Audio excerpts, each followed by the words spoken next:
देखो यहाँ हम बजटिंग के बारे में समझाएंगे।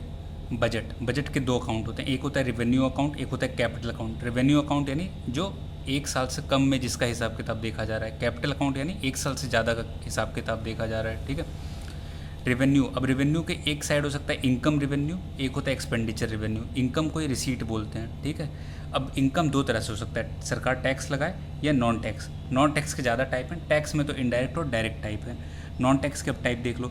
एक होता है सरकार की जो कंपनी है वो डिविडेंड दे, सरकार की जो कंपनी है प्रॉफिट दे, सरकार फाइन लगाए, फीस लगाए, ठीक है। किसी सर्विस, गवर्नमेंट सर्विस दे रही है, चाहे बैंकिंग की सर्विस, चाहे पोस्ट ऑफिस की सर्विस, वहाँ सरकार फीस कमा ले, ठीक है। इसके अलावा गवर्नमेंट क्या कर सकती है कि इंटरेस्ट पेमेंट जो गवर्नमेंट को रिसीव होता है, जैसे गवर्नमेंट ने स्टेट गवर्नमेंट को लोन दिया या फॉरेन गवर्नमेंट को लोन दिया, उसके बदले में इंटरेस्ट पेमेंट आएंगे, तो वो हर बार आएंगे, ठीक है। तो उसको इंटरेस्ट पेमेंट को यहाँ देखा जाएगा, ठीक है। बाहर जैसे यूएस ने कभी ग्रांट दे दिया इंडिया को, या किसी और देश ने ग्रांट दे दिया, तो उसको यहाँ कैलकुलेट करेंगे। तो ये एक टाइप का हो गया। अब गवर्नमेंट जब खर्च करेगी तो खर्च कैसे कर सकती है? देखो ये रिकरिंग होते हैं, ये बार बार खर्च हो रहे होते हैं, ठीक है। तो और ज़्यादातर ये नॉन डेवलपमेंट टाइप के होते हैं। तो आर्मी का सैलरी, ठीक है, आर्मी की सैलरी, नॉर्मल सिविल सर्वेंट्स की सैलरी, इंटरेस्ट पेमेंट यानी हमने खुद लोन लिया है, गवर्नमेंट ऑफ इंडिया ने लोन लिया है, तो उसका इंटरेस्ट चुकाना पड़ रहा है। जो इंटरेस्ट मिल रहा था वो तो अर्निंग था ना, वैसे यहाँ इंटरेस्ट जो चुकाना पड़ रहा है लोन के बदले में, वो एक्सपेंडिचर हो जाएगा हमारा, ठीक है। सब्सिडी यानी कि जो गवर्नमेंट सब्सिडी देती है। ग्रांट्स यानी गवर्नमेंट स्टेट गवर्नमेंट को ग्रांट दे सकती है, लोकल सेल्फ गवर्नमेंट वालों को ग्रांट दे सकती है, पंचायत वालों को ग्रांट देगी। तो ये ग्रांट, जैसे यहाँ पे ग्रांट मिल रहा था तो हम इसको रेवेन्यू मान रहे थे, यानी कि मतलब सॉरी इनकम मान रहे थे अपना, वैसे यहाँ पे एक्सपेंडिचर मानेंगे। अब कैपिटल अकाउंट होता है जिसका हिसाब किताब एक साल से लंबा चलने वाला है। तो यहाँ एक इनकम साइड हो गया यानी रिसीट, और एक एक्सपेंडिचर साइड हो गया।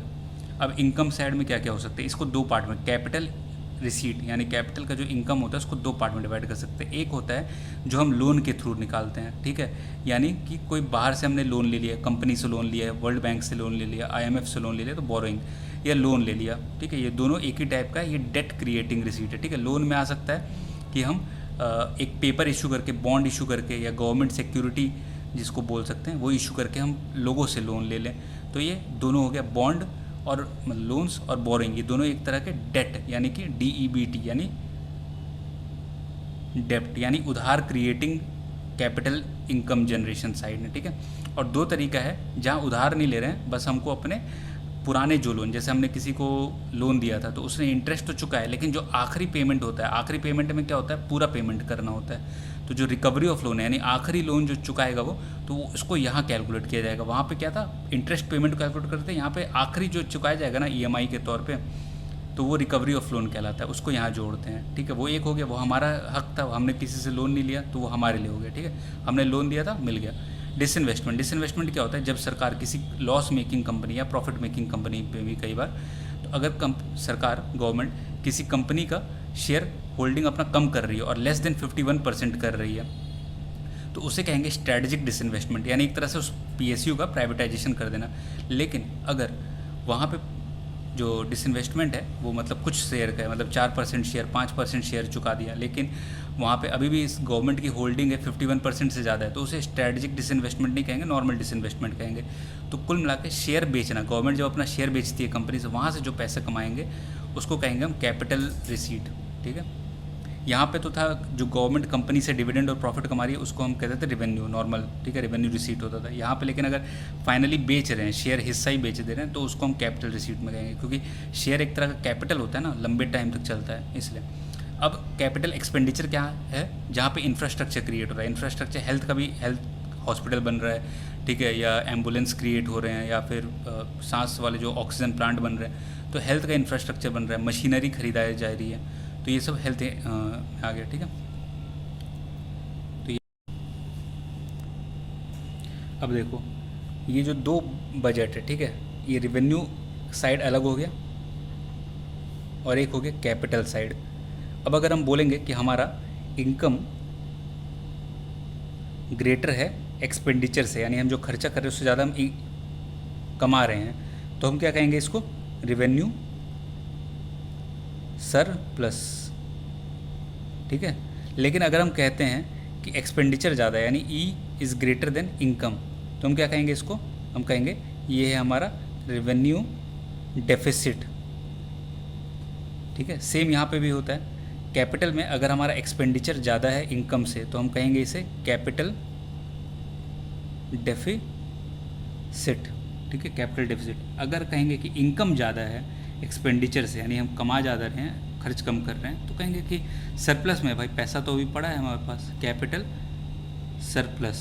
तो ये दो चीज़ हुआ, एक होता है रेवेन्यू डेफिसिट या रेवेन्यू सरप्लस, एक होता है कैपिटल डेफिसिट या कैपिटल सरप्लस। जनरली हम देखते हैं कि सरकार ज़्यादा खर्च करती है क्योंकि सरकार वेलफेयर गवर्नमेंट ओरिएंटेड है, वेलफेयर यानी ज़्यादा पैसा खर्च करना है गरीबों के लिए, तो जनरली ये डेफिसिट होता है। तो दो तरह के डेफिसिट होते हैं हमारे पास, एक होता है रेवेन्यू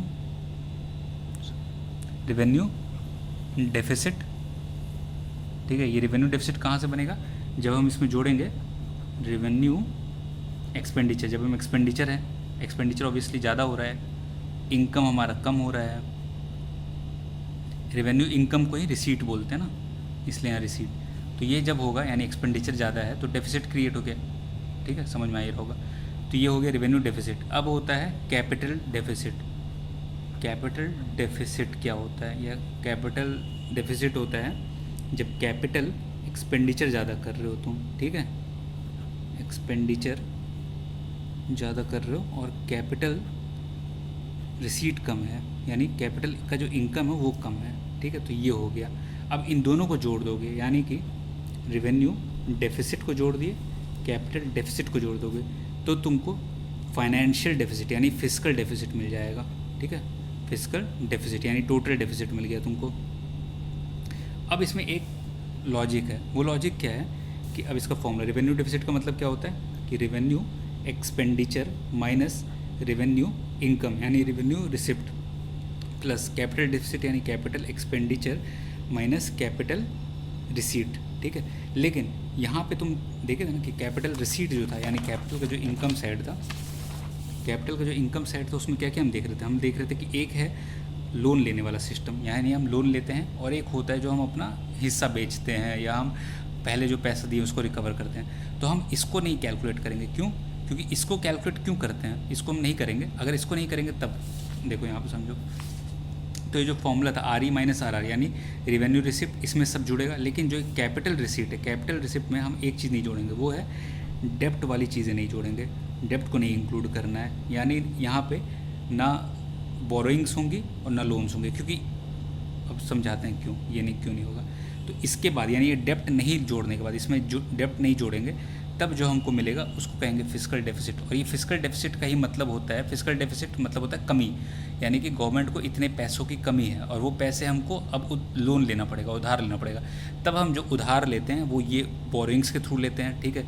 आरबीआई से पैसा ले लेते हैं, एसबीआई से पैसा लेते हैं, मार्केट से पैसा लेते हैं, मार्केट से पैसा लेते हैं तो बॉन्ड इशू करते हैं या प्रिंट करा लेते हैं कई बार। तो ये सारे जो मेथड्स हैं, प्रिंट भी करते हैं तो आरबीआई से पैसा लेते हैं क्योंकि आरबीआई के पास प्रिंट करने का पावर है। तो प्रिंट होने के बाद आरबीआई पैसा देती है, उसके बदले में हम उसको वो एक तरह का लोन मान के हम चलते हैं, ठीक है। तो ये सब सिस्टम है, उसको कहते हैं, इसको डेफिसिट फाइनेंसिंग कहते हैं। तो ये जो डेफिसिट फाइनेंसिंग है ये दोनों चीज़ से मिलकर बना है और इन दोनों को हम कैपिटल में जोड़ते हैं, समझ गए। तो अगर इसको तुम यहाँ जोड़ देते तो ये जीरो हो जाता कि नहीं, फिस्कल डेफिसिट तो जीरो हो जाता। इसलिए यहाँ पे डेप्ट को नहीं जोड़ा है क्योंकि ये डेप्ट ही वही चीज़ है जिस ये डेप्ट को ही तुम कैलकुलेट करना चाह रहे हो। तो यहाँ डेप्ट को मत लिखो, बाकी जो कैपिटल रिसीट है, कैपिटल रिसीट में क्या क्या है, रिकवरी ऑफ लोन्स है, डिसइन्वेस्टमेंट है यानी कंपनी का शेयर हिस्सा बेच दिए, वहाँ से जो पैसा है उसको जोड़ दिए, तो ये एक हिस्सा हो गया। रेवेन्यू रिसिप्ट तो पता ही है क्या क्या है, रेवेन्यू रिसिप्ट में था तुम्हारा टैक्स है, फिर नॉन टैक्स वाला हिस्सा तो पता ही चल गया, डिविडेंड जो कमा रहे हैं, प्रॉफिट जो मिल रहा है, फ़ाइन फीस है, इंटरेस्ट पेमेंट है, जो लोग किसी को लोन दिया था इंटरेस्ट पेमेंट, ग्रांट हमको कोई दे दिया, तो ये सब चीज़ें जोड़ जाड़ के यहाँ फाइनली ये बनता है फिस्कल डेफिसिट। समझ में आ गया। अब इसमें दो चीज़ और बचा है, ठीक है। ये जो हम देख रहे थे इसको कहते थे रेवेन्यू डेफिसिट आरडी, ठीक है। लेकिन एक टर्म होता है इफेक्टिव रेवेन्यू डेफिसिट, ठीक है, इफेक्टिव रेवेन्यू डेफिसिट।